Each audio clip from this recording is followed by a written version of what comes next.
میرے محترم سامعین، حضرت عبداللہ بن عباس رضی اللہ تعالیٰ عنہ فرماتے ہیں کہ پیر کے دن کو آقا انعامدار اور تاجدار مدینہ کی سیرت کے ساتھ ایک خاص مناسبت اور خصوصیت ہے۔ پیر کے دن آپ صلی اللہ علیہ وسلم کی ولادت و سعادت ہوئی۔ پیر کے دن آپ صلی اللہ علیہ وسلم کو نبوت ملی۔ پیر کے دن ہی آپ صلی اللہ علیہ وسلم نے حجر اسود کو اپنی جگہ رکھا۔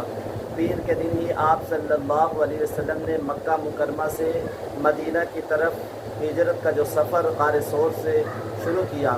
پیر کے دن آپ صلی اللہ علیہ وسلم مدینہ منورہ پہنچے۔ پیر ہی کے دن آپ صلی اللہ علیہ وسلم کی وفات کا ثانیہ پیش آیا۔ یہ پیر کے دن کو حضور صلی اللہ علیہ وسلم کے ساتھ 6 خصوصیات ہیں۔